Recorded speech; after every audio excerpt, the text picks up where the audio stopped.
네, 첫 번째 데스킹은 제1야당 자유한국당 소식부터 준비했습니다. 새 지도부를 선출하는 7.3 전당대회까지 남은 시간이 보름도 채 남지 않은 가운데 오늘 제주에서 타운홀 미팅을 시작으로 선거 레이스에 막을 올렸는데요. 그런데 이제가 스타트 선을 넘은 홍준표 전 지사. 이게 웬일일까요? 어제 출마 선언 회견에서 한 말이 또 논란입니다. 자, 이현수 기자 정리해봤죠? 네, 한국당 대표로 출사표를 던진 홍준표 후보.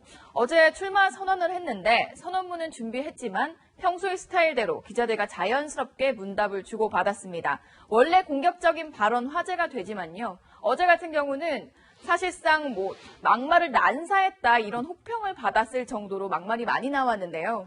제가 정리를 해보면요. 우선 홍준표 후보, 문재인 대통령 그리고 현 정부를 비판하기도 했고요. 친박계도 예외가 아니었습니다. 그리고 기자들, 그 자리에 있던 기자들을 포함해서 언론도 예외가 아니었습니다. 미국에 체류해 있는 동안 할 말이 많았던 것 같은데요. 홍준표 전 지사 문정부를 향해서 주사파 패당 정부라고 꼬집어서 얘기를 했는데요. 민주당도 가만히 있지 않았겠죠? 양측 발언 먼저 들어보시죠. 나는 99% 지지한다는 그거 보고 깜짝 놀랐어요. 어떻게 작업을 해도 이렇게 할 수 있느냐. 또 야삼당이 인사청문회에서 반대를 하는 우호적인 여론조사 기관 동원해서 찬성이 더 많다. 이런 식으로 운영하는 정부도 처음 봤습니다. 결국은 친박 패당 정부에서 주사파 패당 정부로 바뀐 것에 불과합니다. 거기 홍문정 의원이 낮술을 드셨나 아직 술이 안 깨셨나 이런 말씀하셨는데 그 술이 안 깬 주사파는 오히려 홍준표 본인이 아니신가요? 입만 열면 그렇게 남을 이렇게 헐뜯고 욕하고. 예, 북한을 추종하는 주사파다 이런 주장에 대해 술이 덜 깬 주사파다 맞받는 장면인데요. 국민들 보기에 썩 좋은 장면은 아닌 것 같은데 아무튼 간에 문제를 발생시켰던 홍준표 후보, 최석호 기자, 결국 색깔론밖에 남지 않았다는 건가요? 예, 그렇게 보입니다. 친박 패당 정부가 이제는 주사파 패당 정부로 넘어왔다 이렇게 하면서 보수층을 자극하는 이야기들을 했습니다. 그런데 아까 홍 데스크 말씀하신 것처럼 주사파라는 사전적 의미를 우리가 알아야 합니다. 김일성의 주체 사상을 지도 이념으로 하는 파벌을 주사파라고 하는데요. 한 나라의 대통령 그리고 한 나라의 정부 구성원들을 어떻게 김일성을 옹호하는 세력으로 몰았냐 이러한 비판이 적지가 않습니다. 당대표 선거를 앞두고 또다시 보수층 결집을 하는 것은 이해를 하겠지만 그래도 막말이 너무 지나치다 이런 건데요. 아까 보셨듯이 우상호 더불어민주당 원내대표는 전 원내대표죠. 전 원내대표는 술 안 깬 주사파는 오히려 홍준표 후보가 맞다 이렇게 이야기를 했습니다. 그런데 같은 뿌리를 두고 있는 바른정당 하태경 의원도 한마디 거들었습니다. 오죽 답답했던 것 같은데 그 얘기 한번 들어보시겠습니다. 홍준표 전 지사는 어제 출마 선언하면서도 여전히 청와대는 주사파 패당 정권이다라는 말을 했습니다. 언제까지 빨갱이 장사해서 보수의 생명을 연장시키려고 하는지 묻고 싶습니다. 홍준표 지사와 한국당은 한물간 빨갱이 종북몰이 보수 카드 계속 쓰지 말아 주시기 바랍니다. 한물간 물론은 물레방아 돌릴 수 없습니다. 네, 대선 패배에 이어서 그만큼 마음이 급한 것일 수도 있죠. 이현수 기자. 네. 정통 텃밭인 대구 경북에서도 여론이 썩 좋지는 않다면서요. 네, 그렇죠. 오늘 발표된 여론조사 중에서도 이제 정당 지지도를 살펴보면요.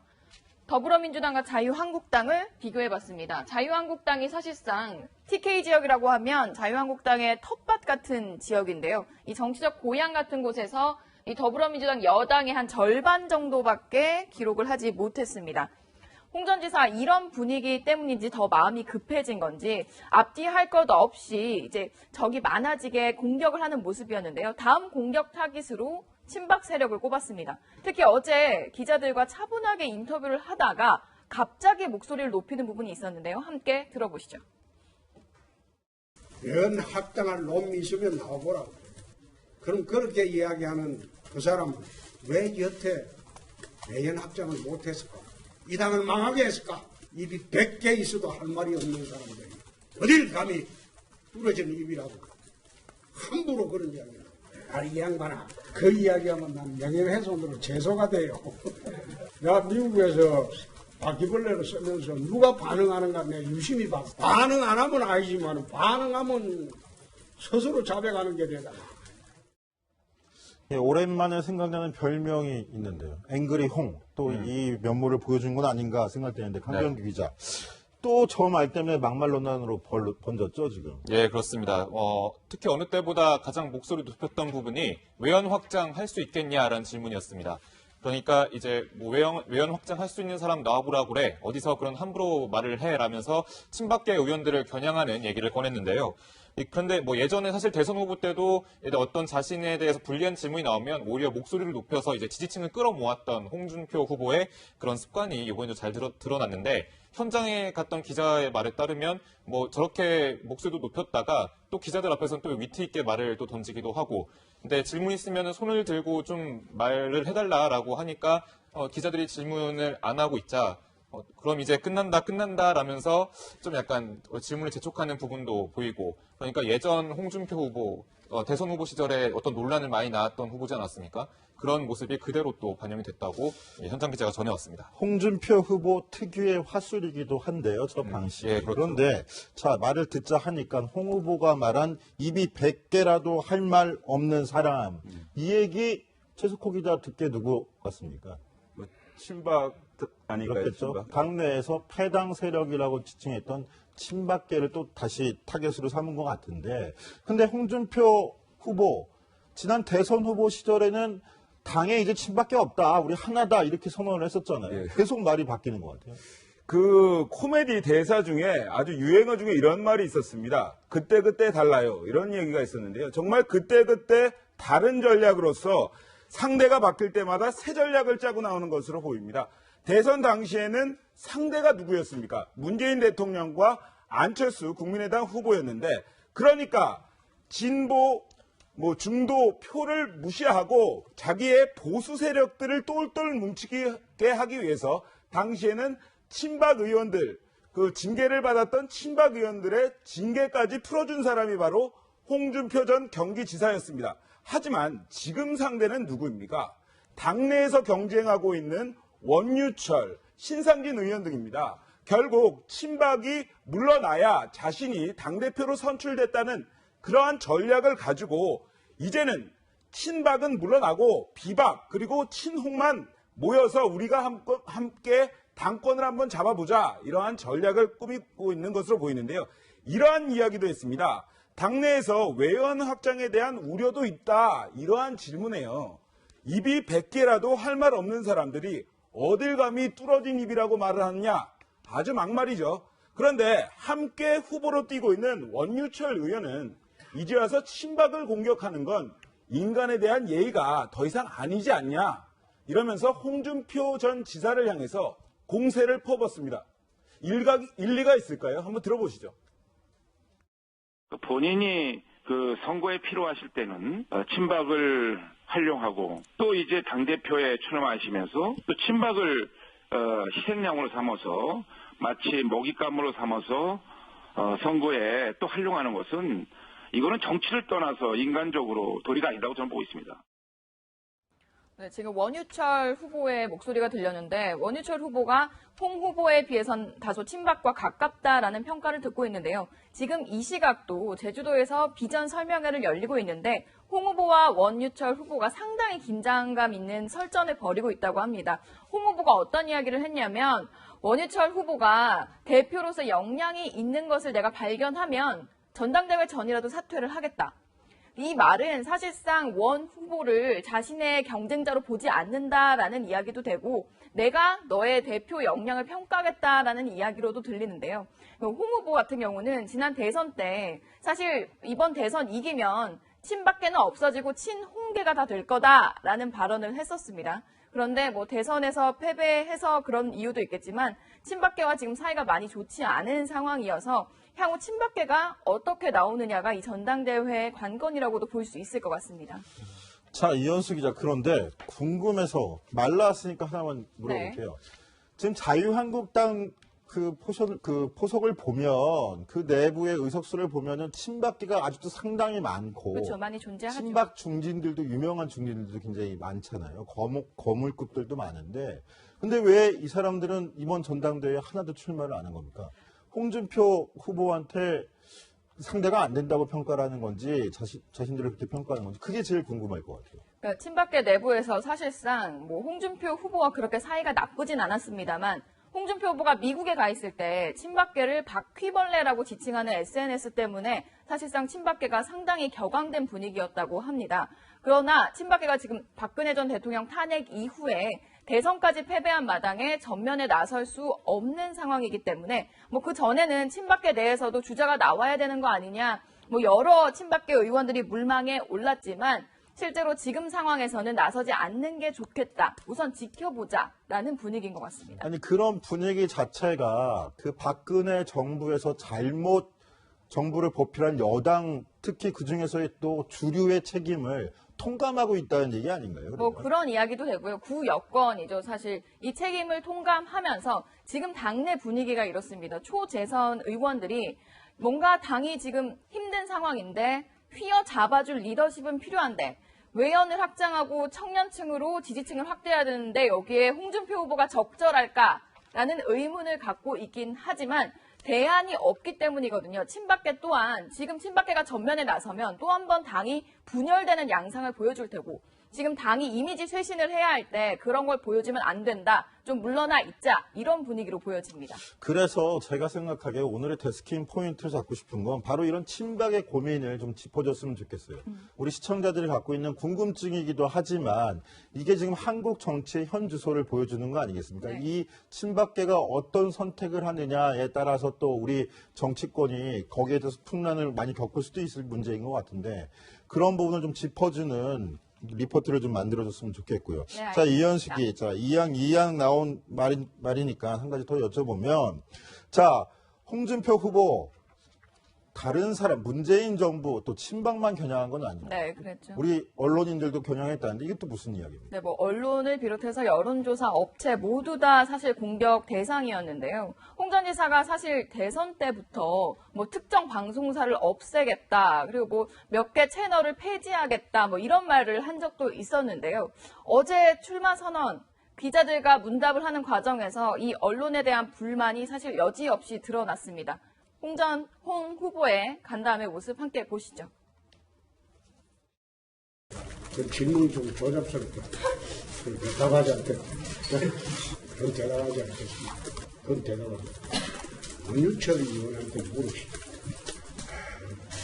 지금 기자 여러분들이 우리 당에 출입하는 분들만이라도 이제 지난 대선이 나타날 때 이 당을 조롱거리 삼고 비아냥의 대상으로 삼았으면 이젠 됐습니다. 사실 저런 거리낌 없는 돌직구 발언으로 홍준표 후보를 좋아하시는 분들도 많고요. 그에 따라서 지지율도 많이 확보하고 있는 것도 사실일 텐데 그런데 바로 저런 부분 때문에 외연 확장에 한계가 있는 거 아니냐 이런 지적도 나온다고 합니다. 홍준표 후보 물론 오늘 원유철 후보를 향해서 외연 확장이 가능한 후보냐 한번 따져보겠다 이렇게 얘기도 했다는데 자 강병규 기자 네. 젊은 층에서 보기에는 좀 어떻게 느끼는 경향이 좀 많은가요? 예, 우선 자유한국당의 과제라고 하면 아무래도 젊은 층 끌어모으기일 텐데 2049에게는 사실 홍준표 후보가 좀 멀게 느껴질 수도 있습니다. 왜냐하면 대선 후보 나온 지 며칠 안 돼서 SNS에 글을 올린 게 있었는데요. 홍준표 후보가 이제 젊은이들이 뭐 저를 실언한 줄 알고 있다. 나는 흑수저 출신이다. 이러면서 이제 반말로 야들아, 내가 너희들의 롤모델이다. 그런데 왜 나를 싫어하냐? 라면서 반말로 일부러 젊은 층들에게 소통을 시도를 했습니다. 하지만 이게 젊은 누리꾼들 사이에서 좀 회자가 되면서 오히려 좀 반발심을 좀 불러일으키는 면도 없잖아 있었거든요. 그래서 한동안 논란이 됐었고요. 그래서 지금 현재 당대표 후보로 나온 이 상대 경쟁 후보들에게 약간 공격 대상이 되는 게 과연 이 젊은 층들을 끌어모을 만한 품격이 있느냐입니다. 원유철 후보 같은 경우는 일단은 막말로 지금 자살골을 넣고 있다. 라고 얘기하고 있고요. 그리고 신상진 후보 같은 경우는 지금 현재 살아온 자체가 불안정하기 때문에 과연 품격을 좀 깎아먹고 있다. 이렇게 공격 포인트가 지금 되고 있습니다. 네, 알겠습니다. 최석호 기자. 그러면 지금 7.3 전당대회 자유한국당 진행이 됐고 오늘 첫 스타트를 끊었다는데 앞으로 일정은 좀 어떻게 됩니까? 네, 그렇습니다. 말씀하셨듯이 오늘부터 제주를 시작으로 해서 새 지도부 선출을 위한 지방 순회에 들어갔습니다. 제주를 시작으로 해갔고요. 영호남, 그다음에 충청, 강원, 수도권을 돌면서 권역별 합동 유세를 펼치게 됩니다. 합동 연설회라고도 하는데요. 아무래도 당원 투표 비율이 더 높습니다. 당원 투표가 70%, 여론조사가 30% 이렇게 비율을 반영을 해서 7월 3일에 새 지도부를 선출을 하게 되는데 여기에서 당원 투표가 70%란 얘기 어떤 얘기냐 하면요. 친박계 의원들의 표심이 누구를 향할 것인가에 따라서 이 선거에 굉장히 많은 영향을 줄 수 있다. 이러한 분석이 나오고 있거든요. 때문에 친박 의원들을 누가 잡느냐. 그리고 홍준표 전 지사가 친박 의원들에게 이제는 각을 세웠지만 이제는 어떻게 다가갈 것이냐. 이것도 하나의 관전 포인트라고 할 수 있겠습니다. 네, 알겠습니다. 제1야당의 당권 경쟁도 저희가 꼼꼼히 챙겨서 전해드리도록 하겠습니다.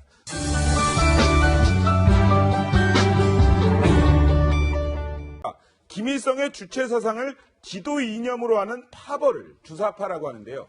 한 나라의 대통령 그리고 한 나라의 정부 구성원들을 어떻게 김일성을 옹호하는 세력으로 몰았냐. 이러한 비판이 적지가 않습니다. 당대표 선거를 앞두고 또다시 보수층 결집을 하는 것은 뭐 이해를 하겠지만 그래도 막말이 너무 지나치다 이런 건데요.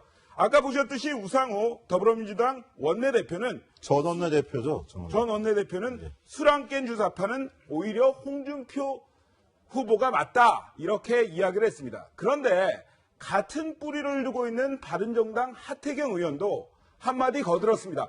오죽 답답했던 것 같은데 그 얘기 한번 들어보시겠습니다.